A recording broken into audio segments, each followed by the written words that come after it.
Who was the man who earned over $100 million in less than 30 seconds? Where is he now? And the most important question, how did he get away with it? In the sun-bathed corridors of luxury and opulence, where diamonds glitter more brightly than the stars, one bold criminal outshined them all. It was a warm summer afternoon in the glamorous city of Cannes, France.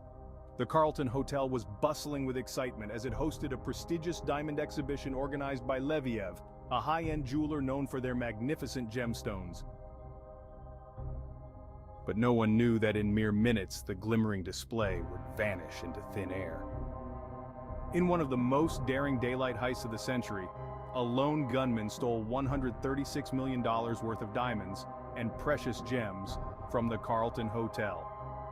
Welcome to the story of the Great Carlton Cannes Heist of 2013.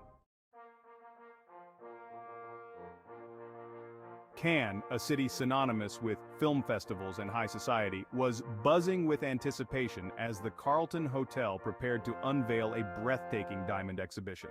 Leviev's exhibition attracted the wealthy elite, collectors, and curious tourists. Security was tight, or so they thought.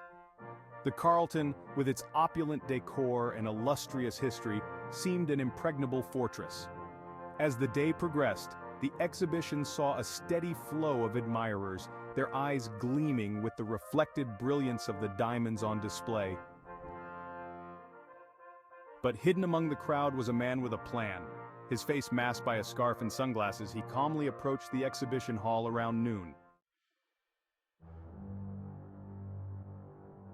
July 28, 2013, dawned clear and bright, a perfect backdrop for the drama that would unfold.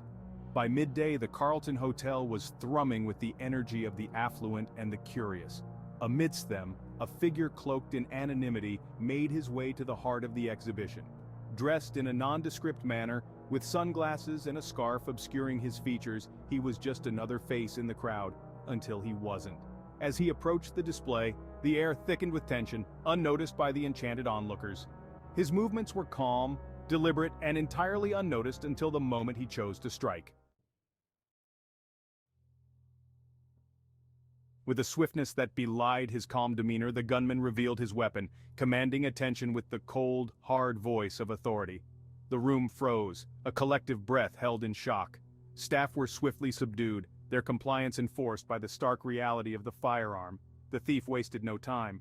Display cases, previously thought secure, were smashed with surprising ease, the diamonds scooped up with a practiced hand. Each movement was precise, betraying a familiarity that spoke of meticulous planning and rehearsal. Within moments, the gunman was gone, his exit as dramatic as his entrance. The echo of his departure left a palpable void, filled only by the rising clamor of confusion and fear as the reality of the situation set in.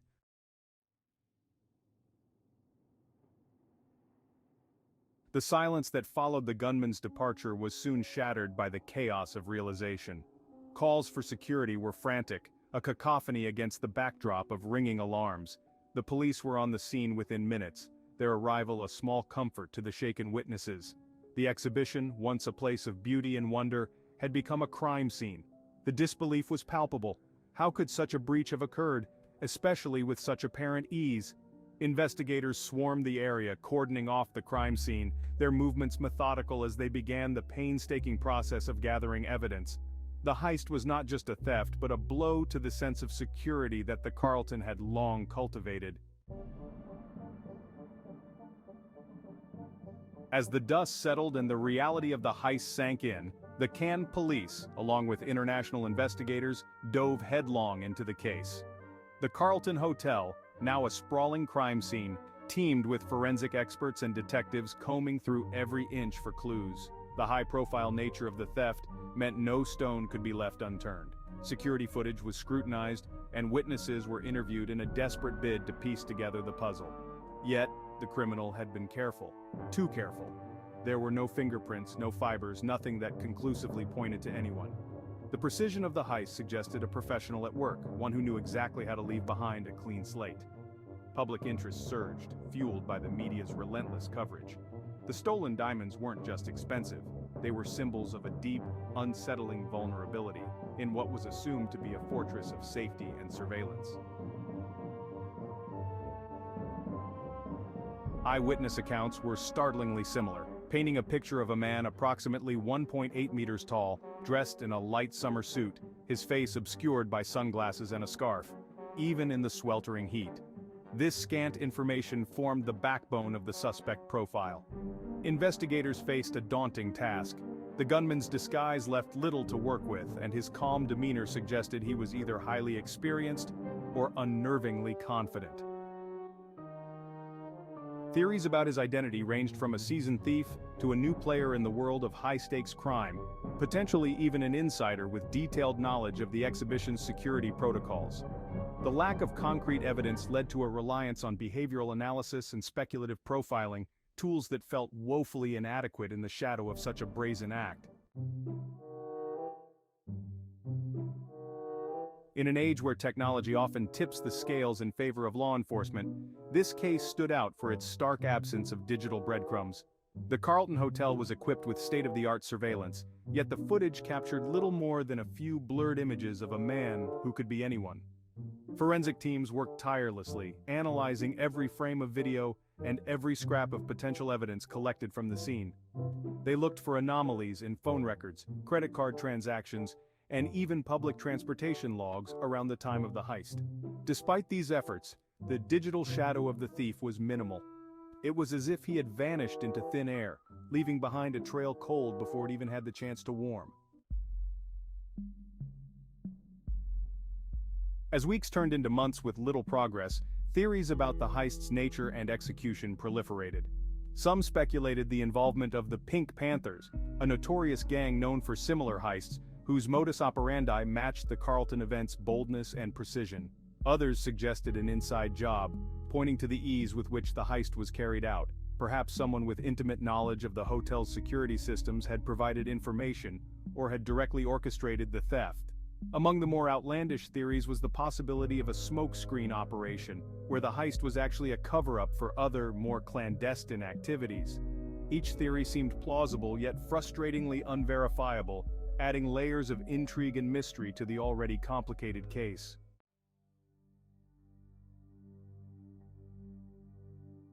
The heist sent shockwaves through the global jewel industry. Insurance premiums for exhibitions skyrocketed, while security protocols were overhauled across the board. The theft not only represented a significant financial loss, but also shattered the illusion of impenetrable security at high-profile events. Jewelers and exhibition organizers worldwide were forced to reconsider their security arrangements, investing in more sophisticated technology and tighter access controls. The industry, while resilient, had been irrevocably changed, its vulnerabilities laid bare for all to see. Economically, the heist had a paradoxical effect. While it caused immediate financial strain, it also increased the mystique and perceived value of high-end jewels, driving market interest and curiosity. The Carlton Can heist remains riddled with unanswered questions that continue to frustrate law enforcement and intrigue the public. How did the thief know the exact timing and layout of the exhibition? Was there a leak from within, or was the heist the result of an independent reconnaissance? Moreover, the flawless execution and clean getaway suggest a level of professionalism that borders on the uncanny. How was such precision achieved, and why was there no trace left behind? These questions point to a mastermind whose identity remains as elusive as the stolen diamonds themselves. The lack of resolution not only challenges the competence of the investigation, but also feeds into the lore of the heist, making it a topic of discussion and speculation years after the event. The Carlton Can heist not only captured headlines, it also seized the imagination of the public and creators alike, embedding itself into the cultural fabric through films, books, and endless discussions on crime forums. It has been paralleled with cinematic heists like those seen in Ocean's 11, and the infamous heists by the Pink Panther gang, blurring the lines between reality and Hollywood-style fiction. The allure of the heist lies in its audacity and the mystery of the unidentified thief, aspects that make for compelling narratives in thrillers and true crime documentaries. This event has inspired episodes in crime shows and plot lines in novels, where the brazen daylight robbery is often romanticized and admired for its bold execution. Moreover, the story has been used in security training seminars as a case study, highlighting significant lessons in vulnerability management and the need for constant evolution in security practices. It serves as a reminder that even the most seemingly secure environments are not immune to the ingenuity of determined criminals. Since disappearing in 2013, the whereabouts of the stolen diamonds from the Carlton heist remain a mystery. Experts speculate that such high-profile gems would be nearly impossible to sell on the open market without raising alarms. As such, it's likely that the diamonds were broken down and sold off in smaller, less recognizable pieces, possibly funneled through various illicit channels across the globe. The international hunt for these jewels has involved multiple law enforcement agencies, including Interpol, but with little success. The diamonds' likely transformation and dispersal mean that recovering even a fraction of the original loot would be a significant, albeit unlikely, victory. This part of the heist's legacy is particularly poignant. While the monetary value of the diamonds is immense, their cultural and historical value as part of a collection is forever diminished, transformed from celebrated artifacts to ghostly legends in the criminal underworld. The individual capable of orchestrating the Carlton Can heist likely possesses a complex psychological makeup. Such a person would need to be highly intelligent, with an analytical mind capable of meticulous planning and problem-solving under pressure. They would also need to be daring, with a propensity for risk-taking that far exceeds the average individual. Psychologists suggest that the thrill of the heist itself, beyond the monetary gain, could serve as a significant motivator. This aligns with a certain narcissistic trait, where the challenge of outsmarting high-level security provides a psychological reward in itself. Moreover, the ability to remain anonymous, evading capture despite massive law enforcement efforts, might provide a deep sense of accomplishment and superiority. This shadowy figure, whether working alone or as part of a group, navigates a world where the stakes are as high as the rewards, driven by motives that blend greed, ambition, and perhaps even a desire for infamy.